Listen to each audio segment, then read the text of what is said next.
All right, let's talk about your big nasty blades. I got some 30 blades I got to do for the wife anyway. So I already dressed the wheel or the plates good and fresh. That's the first thing that you want. You want a good fresh plate.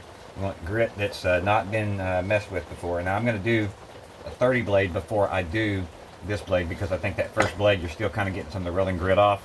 But fresh plate, maybe do one blade and then move on to your big blade if you're going to be doing by hand. If you're going to be using on a Traco, then you do a couple of regular blades, or one regular blade before you do this funky, big funky one.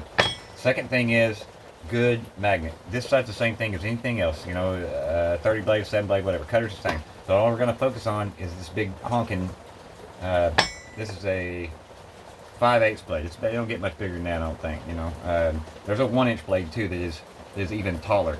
And the reason why these things are such a pain in the butt is because when you sit down on the plate, let me see, I think I'm in the camera good. Here, now, when you sit down on the plate, what happens is, a lot of times, you want that thing sitting flush. But because of the weight of this thing and the way that it's sitting, no matter how you grab the magnet, you're almost always wanting to put just a little bit more on the front right there because of all the weight, and the magnet's even shifted forward to the front there. So I think a lot of times what happens is that you're not finding your flush on the plate, because this blade is no different, absolutely not any different than grinding a 30 blade. There's nothing different. The only thing that's different, they both got a front and rear rail. They're both exactly the same width, the same length, everything. Anything that touches that plate is going to be the exact same between a 30 blade, a 7 blade, wall comp 7 blade. Any blade that you have out there that you have problems with is because your game is not 100%. I have a guide on my machine that helps with human error with my hand as well. I've got a laser set up, that kind of thing. The more accurate you are, when you start finding deficiencies in some of your bigger blades, especially if you're hand sharpening everything, the only time you have problems is on a number 7 wall comp or a big blade like this. It is in your hand and the way you address the plate. I'm sorry to break it to you, but that's just what's up. So anyway, let's move on and let's try to get this 5/8 blade sharpened up real quick. I do have a fresh plate already. I'm going to go ahead and go turn the machine on and throw a 30 on there first and get the spark pattern all cleared up. But let's get a look here real quick. And I want to show you one more thing too. Magnet. I'm going to use my smaller L-shaped magnet on this particular one because it does have enough grip. Actually, no, you know what? Hell with it. Let's go with the big bear magnet. Let's go with the big bad boy. That's this bad boy right here. And what I'm going to do is I'm going to set it up to where what I'm looking for when I set my magnet up on there, yep, that's a big honking dude, is that I want to be able to grab this and I want that to hang pretty much flush. It's still leaning towards the front of the blade a little bit, just hanging. So I'm going to back it up some. Actually, I'm going to move it up some. And as you'll notice, as I come up this thing, it causes it to want to get forward of that center line. And it's going to want it to make it hang a little more flush. All we're looking for is when we sit down on this plate, we want it to hit instantly flush. Instantly flush. See how it's still hitting to the front there a little bit? So you need to be aware of that. But that little bit of front lean that I've got is going to allow it to stay right where I want. I'm happy with that. And if you'll notice here, I'm in the middle of my synapse between my front and rear rail, right? We set down. We want to set down as flush as possible. And if any point in time you start rocking that thing a little bit more towards the front, it's real easy to do with all the extra weight. You're going to round the front of those teeth and it's almost not even visible. And it won't cut. It's just that simple. So basically what you want to do is when you sit on a plate, you want to set down and make official that you've got that rear down, okay? And then just a little bit up front, and you want to keep it flush all the way across there. That's it, man. If you stay accurate and you stay in the radius, you are going to impart a proper hollow on that blade. That simple. So let's get the lights off and let's throw some sparks real quick. Like I said, I'm going to do a 30 blade for my wife first, and then we'll move on to that 5/8, and I'll show you it's exactly the same thing. And if you've got your machine set up to where you can see your spark pattern as it comes off, that's a wonderful thing, man, because what that allows you to do is it allows you to see on the blade itself what damage that you have as you set it down. Same thing with looking, at the burr on a scissor. When you set down, that spark pattern is your indicator as to where the damage is mostly on that blade, because you'll see it start to clean up as you move across that plate. All right, we're at 30 hertz. Let's come on up.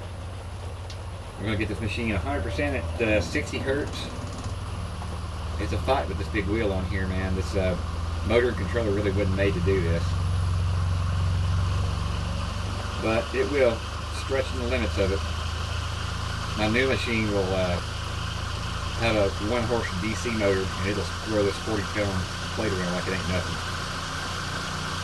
Keep an eye out for that one. All right, we are now at 60 hertz. I'm going to go ahead and do a 30 blade first.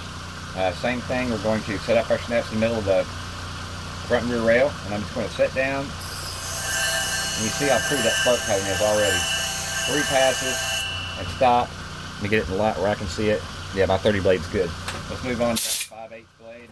Demag here real quick, that piece. And we'll move on to the 5/8 blade. Now, this bad boy right here, like I said, it's really easy to get forward too much. You just want to really think about, use your mind thinking about how you're sitting flush on that plate. You're going to sit down back first. As soon as you get flush, you're just going to stay flush. Look at your pattern. Nice and full, smooth, clean pattern. Stop. Get in the light. And let's see here in the light what we look like. Man, that thing is just absolutely smoking perfect. The shinies are all really good. There's nothing missing out of that grind pattern anywhere. It's 100%. Even my grit's kind of got the little helical shape to it. And you'll notice I wasn't on there but 2 or 3 passes, man. With a good fresh plate, that's one of the things that's important too, is a good fresh plate's going to allow you to get the material off of the blade that you need as quickly as possible with the least amount of heat as possible as well. Now, on a thick blade like this, you're not worried about that thing warping or anything like you are on a 7. But still, the fresh plate is going to allow the best cutting surface for you, if you will, man. Maybe do a 30 blade first or whatever you're going to do first, and then get on this. But it's accuracy, man. That's the only thing that's missing. Actually, let's put this thing back together. Let's go ahead and finish up the video. Let's put it back together and test cut it. All right, let me let's do the cutter real quick, and then we'll put it back together. Demag that.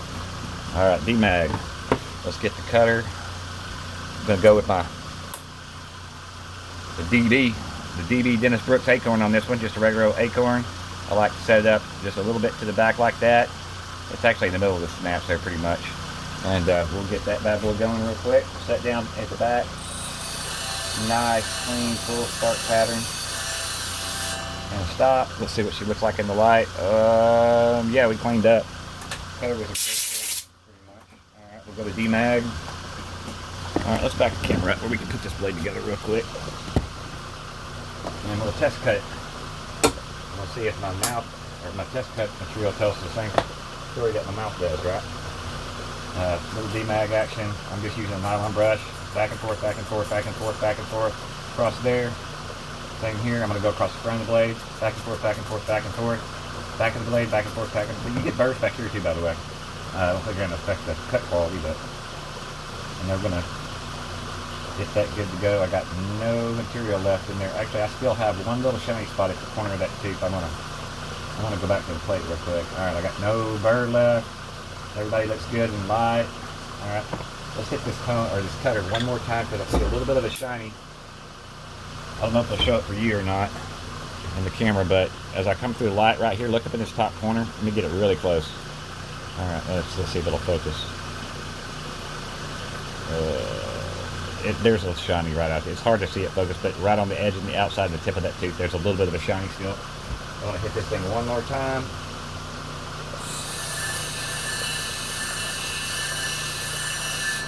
Alright. And it's gone now, bro. Alright, we'll blow it off.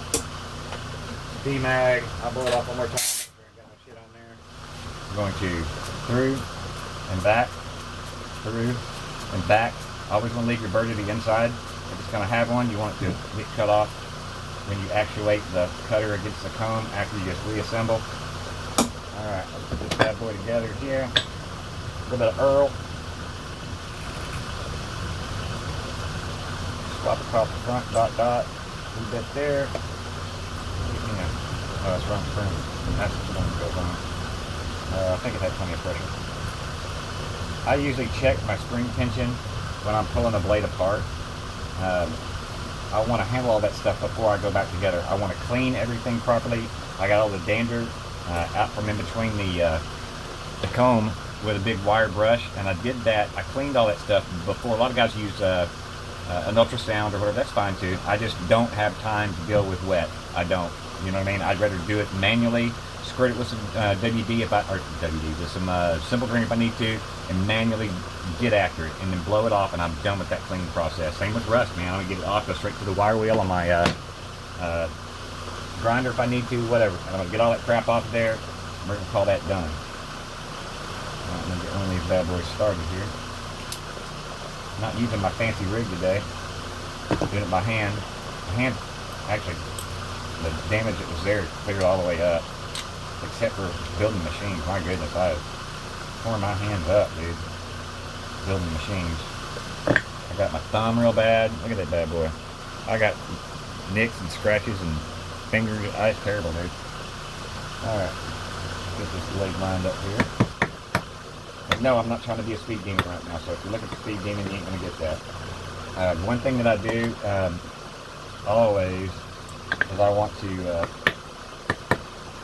make sure that my socket's not touching on either side. And this little flathead screwdriver allows me to actuate that. I just go in right here on the side, right here at the back, get a little push, and I know that my socket's not going to touch my spring at all. And then I know that my lineup, oops, a little crooked actually. Yeah, I know that my lineup's good. That's about what I'm looking for on this blade. And as I tighten this, the teeth are going to get closer to the front as well. So that's not really that far back once I tighten this. So let's go ahead and zip it down. See that? Push, and it's going to stop on its own. Doesn't do all that dig, dig, dig, dig, dig, dig. It sets at whatever you're going to have your pressure at. I love this gun, man. It's very, very accurate. Spend the money, man. They're $250, but Milwaukee, it is a 1/4 inch hex M4 driver. Bad boy, dude. Really love this thing. Anyway, all right, now we're tight. We're sitting at about 3 pounds, I'm gonna guess. It feels like straight up 3 pounds to me. But we'll get a pull gauge on there. Let's go document all this horse shit. Let's document it. See where we're sitting here. All right, looks like about 1, 2, looking more like 3 1/4 actually. But it'll loosen up a little bit as we run it through the test material there. That's a fresh put together. All right, so let's go. Where are we going to go see this test material situation? I think we come way over here. Long video, I know, but who cares? All right, now we are test material bound. We're going to need clipper, things right there at all times. Test material's fresh. It's been brushed in the whole 9 yards. So we're in, smooth, sounds good, not loud. Did spring or did squeeze the socket there. So when I first tried to put it in there, it was a little bit tight to get it to go. Good. Just want to make sure that it's tight, everything's good there, and then we're going to try to go through some test materials here and see what happens. This material, so actually, you know what? Let's I don't know. Hold on. Let's do it this way. Let's fluff it up because this is a 5/8 blade. It's going to have a tough time having enough width to do something. This material's about that long. Anyway, alright. Let's set her on back down. And I'm just going to use the cord to push through, and we'll see how she does.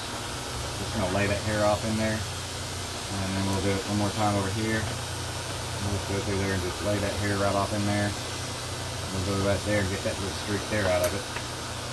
And I think that's going to do it. And we'll go right through dead in the middle of that. Yeah, I think that's going to do it. And it's just, I don't know. It couldn't cut any better than that.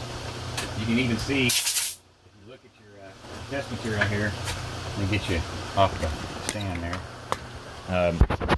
You can even see how cleanly it's cutting that.